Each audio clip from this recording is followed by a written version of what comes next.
श्री सद्गुरुदेव भगवान की जय। राधा कृष्ण भगवान की जय। मंगलमूर्ति गणपति महाराज की जय। भक्तवत्सल भगवान की जय। जय जय श्री राधे। नमः पार्वती पतये। हर हर महादेव। आइए, आज मैं आप सबसे ये निवेदन करते हुए मुझे बड़ा हर्ष हो रहा है कि पिछला जो प्रसंग था उसी प्रसंग को परिपुष्ट करते हुए, उसी प्रसंग को शक्ति देते हुए, बल देते हुए मैं उसी के अंदर घुसने की चेष्टा करूंगा और आपको ये बताने की चेष्टा करूंगा कि संपूर्ण शास्त्र, संपूर्ण सफल व्यक्ति क्या कहना चाहते हैं और हम क्यों नहीं सफल बन सकते हैं। हम जीवन में जो जो भी बनना चाहते हैं वो अवश्य बन सकते हैं, चाहे हम विद्यार्थी अवस्था में हैं, चाहे हम गृहस्थी में हैं, चाहे वानप्रस्थी में हैं, चाहे संन्यास आश्रम में। किसी भी सफल बनने के लिए कोई आयुष की सीमा आपको प्रतिबंध नहीं करेगी। कोई आयु की कोई सीमा नहीं है सफल बनने के लिए। इसलिए आइए मेरे साथ जुड़िए, मैं आपको सफलता अवश्य दिलाऊंगा। आपके अंदर की जो सोई हुई शक्ति है उसको मैं जागृत करते हुए आपके अंदर वो शक्ति, वो ताकत, वो बल उत्पन्न करने की चेष्टा करूंगा, जिसके प्रभाव से आप जीवन में जो कुछ भी बनना चाहेंगे अवश्य बन सकते हैं, अवश्य बनेंगे, ये मुझे पूर्ण विश्वास है। इसी प्रसंग को लेकर और जब हम मानव बने हैं तो मानव जीवन बनने का मतलब ही यही है कि भगवान की असीम अनुकंपा हमारे अंदर है। मानव जीवन में भगवान की असीम अनुकंपा है, पूर्ण कृपा है हमारे अंदर। भगवान का वरद हस्त हमारे सिर पर हमेशा रहता है। इसलिए शास्त्रों ने बताया गया है कि मानवस्य तो देहोयम क्षुद्र कामाय नेष्यते कृच्छ्राय तपसे चेह प्रेत्यानंत सुखाय। हमारे अंदर असीम प्रफुल्लता हो, प्रसन्नता हो, जीवन सफल हो, आनंदमय हो, खुशहाली हो, सिद्धि हो, सब कुछ हमें प्राप्त हो। इसीलिए भगवान ने हमें मानव बना के भेजा है। इसके लिए भगवान ने हमें असीम शक्ति दी है।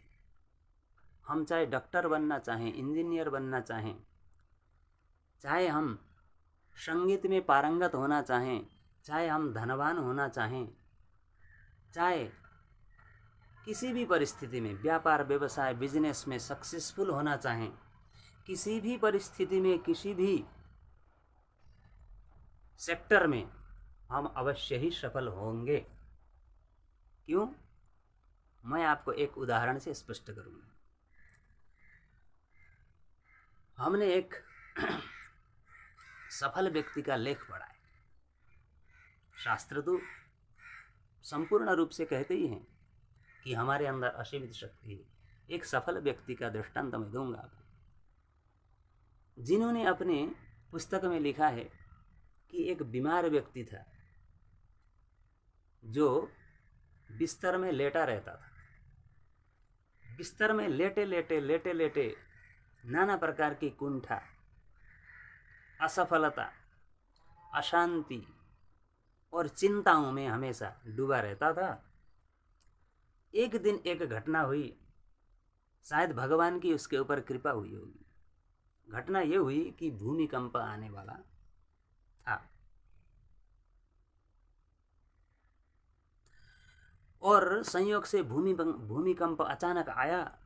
सभी लोग दौड़ने, चिल्लाने, कराहने लगे, अरे भूमिकंप आया, निकलो निकलो, घरों से निकलो, बाहर निकलो, नहीं तो मरेंगे हम, बड़ा भयंकर भूमिकंप आने वाला है, आ रहा है।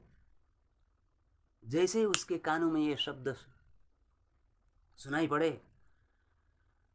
तो उसको लगा मौत का डर, उसको मरने का डर सताने लगा।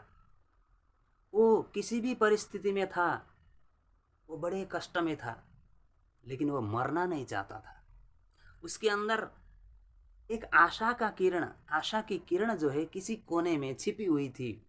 तो उसके अंदर की जो आशा है वो प्रज्वलित होकर के ज्वालाग्नि के रूप में प्रस्फुटित हुई और उसके अंदर वो आग फटी। और उसने सोचा मरना तो ऐसे भी है, मरना तो वैसे भी है, इसलिए आज मैं कुछ ऐसा करूँगा जिसके बल भगवान की कृपा हमें प्राप्त होगी। और मौत के डर से, खौफ से वो वहाँ से इस प्रकार से उसने, उसके अंदर जो एक घर कर गई थी बात कि मैं तो अपंग हूँ, चल नहीं सकता हूँ, उठ नहीं सकता हूँ, बैठ नहीं सकता हूँ, लेकिन उसको जैसे ही डर ने बल दिया, डर का जो खौफ हुआ, वो उठ करके निकला और बाहर भागने लगा। और सब लोग देख करके हैरान हो गए, आश्चर्यचकित हो गए। अरे ये चल नहीं पाता था, बैठ नहीं पाता था, उठ नहीं पाता था, ये व्यक्ति कैसे उठ के आ गया? सभी लोग आश्चर्यचकित हो गए। वो जो बीमार व्यक्ति था वो देखने लगा, हाथों में देखने लगा, पैरों में देखने लगा, और हंसते हुए, झूमते हुए वो नाचने लगा। तो मेरा कहने का मतलब ये है कि मानव के अंदर असीमित शक्ति होती है, वो किसी भी परिस्थिति में हो, लेकिन उसके अंदर असीम शक्ति होती है और भगवान की कृपा उसके अंदर हमेशा बनी रहती है। इसलिए हमें कभी भी निराशा नहीं होनी चाहिए, और जीवन में जो भी बनना चाहें हम अवश्य बन सकते हैं। क्यों? क्योंकि हमारे अंदर असीम शक्ति होती है। और सफल व्यक्तियों ने कहा है, न रहो न निराश करो मन को, कुछ काम करो, कुछ काम करो, जग में रहकर कुछ नाम करो, यह जन्म हुआ किस अर्थ अहो, समझो जिसमें कुछ व्यर्थ न हो। न रहो न निराश करो मन को, कुछ काम करो, कुछ काम करो, जग में रहकर कुछ नाम करो।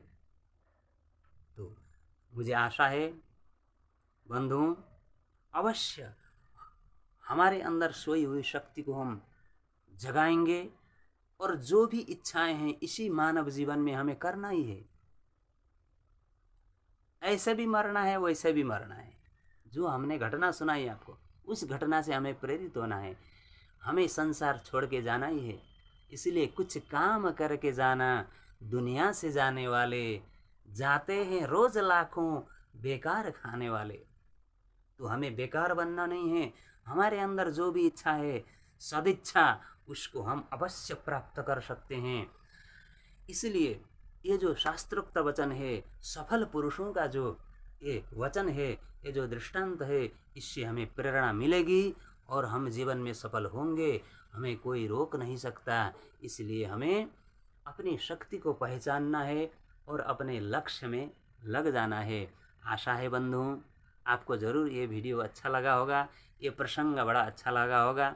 आप ज़रूर इसे लाइक, शेयर और मेरे चैनल को आचार्य श्री नारायण महाराज जी करके आपको चैनल मिलेगा। मैं भागवत कथाओं का, प्रसंगों को लेकर के संपूर्ण कथाओं को भी करता हूँ। तो इन सब का आप जो है विशेष करके ये जो वीडियो है इसको आप लाइक जरूर, अच्छा लगे। ये ज़रूरी नहीं है कि आपको अच्छा नहीं लगे तो आपको लाइक शेयर करना है। आपको यदि अच्छा लगे लाइक करिए, शेयर करिए और सब्सक्राइब करिए, और आप कमेंट करिए कि किस किस प्रकार के आपको और सुंदर सुंदर शास्त्रों के भीतर के, शास्त्रों के मर्मों से आप शक्ति संपन्न हो और अपने लक्ष्य को प्राप्त करें। ऐसा मैं आप सबसे निवेदन करते हुए और आप सबसे पुनः मिलन की इच्छा करते हुए पुनः पुनः जय जय श्री राधे, जय जय श्री राधे करते हुए ओम